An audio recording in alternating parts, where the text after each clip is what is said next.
You're watching Debrief. Rarely has a press conference garnered as much press as what unfolded at the White House on Thursday. Beyond the no-holds-barred confrontation with journalists were some really important policy hints. Those included saying now resigned National Security Advisor Michael Flynn was just doing his job, and that a new version of the controversial travel ban is coming soon. Also among them, the issue of anti-Semitism. Towards the end of that 77-minute press conference, Trump landed on a question from Jake Trux of the Jewish publication Ami Magazine. There's been a report out that 48 bomb threats have been made against Jewish centers all across the country in the last couple of weeks. There are people who are committing anti-Semitic acts or threatening to. You see, he said he was going to ask a very simple question. And it's not. It's not a simple question, not a fair question. Okay, sit down. I understand the rest of your question. So here's the story, folks. Number one, I am the least anti-Semitic person that you've ever seen in your entire life. Number two, racism, the least racist person. In fact, we did very well relative to other people running as a Republican. Quiet, quiet, quiet. See, he lied about, he was going to get up and ask a very straight, simple question. So, you know, welcome to the world of the media. But let me just tell you something, that I hate the charge. I find it repulsive. I hate even the question because people that know me, and you heard the Prime Minister, you heard Netanyahu yesterday. Did you hear him? Bibi. He said, I've known Donald Trump for a long time. And then he said, forget it. Jake Trux is the White House correspondent for Ami Magazine. He's, of course, the one who asked that question and got that response from President Donald Trump. He's joining us now from Washington. Jake, thanks very much for staying awake for us.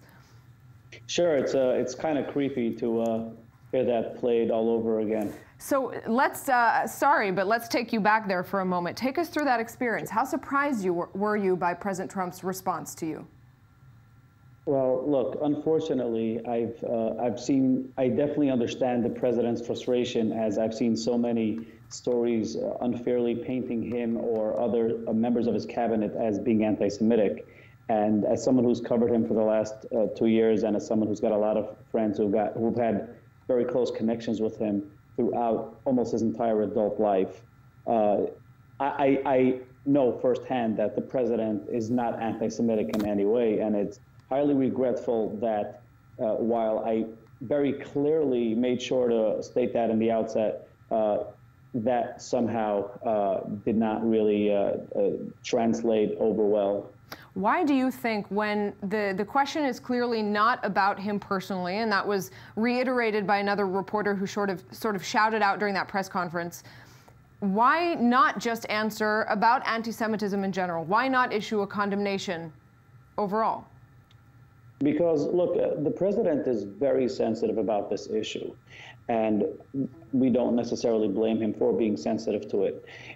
I mean, you know, if someone started spreading rumors about you, if you felt the rumors were true, you probably would not be as defensive as if you knew that those rumors were not true, and then people were trying to assassinate your character and malign you unfairly.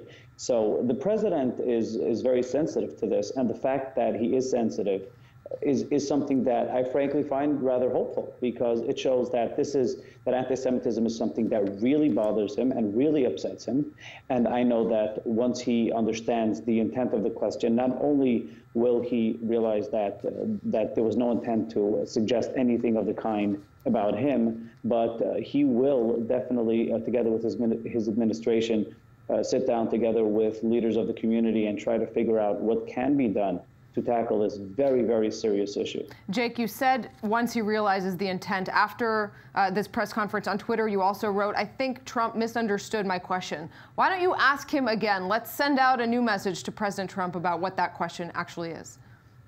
Right. So I've as somebody who works in the White House, I have a little bonus that I get to see his top administration officials on a regular basis. And I've already reach out to them in ways I cannot really describe on the air, but suffice it to say that we've made some very, very positive, proactive, corrective moves at this point. And what I can say is that I and the leaders of the community for which I report are very confident that the president is going to take care of this. And don't forget, the president has Jewish grandchildren. He has a Jewish daughter.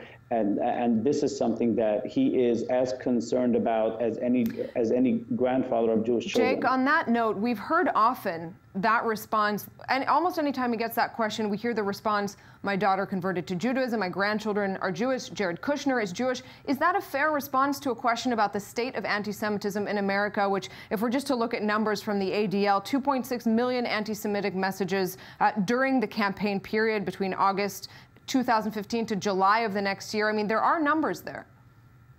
Right, but what you also have to consider is look at the numbers of anti-Semitic instances going up across Europe, across Britain. Anti-Semitism is on the rise, unfortunately, all around the world. And that being the case, it is very hard to say that any of that can be blamed on the president. This is not about whose fault it is that it's happening. It should be more about, as you correctly pointed out, what can be done to stop it. Somehow, the way the president has been asked this question so many times in a non-sensitive way, in a way that seemed to suggest that somehow he was either at fault for it or somehow that he could have stopped it and didn't stop it, when really all... I'm sorry? Very briefly, Jake, is this also an issue for the press? Is this not just about anti-Semitism? Is this about free speech and a free press for you? Look, I wouldn't comment about the rest of the press. So, I mean, I guess you would have to track them down individually and ask all of them what they think about freedom of the press. Jake, Jake Trux in Washington. That's all the time we have. Thanks very much for being with us. It's been great. Let's do it again.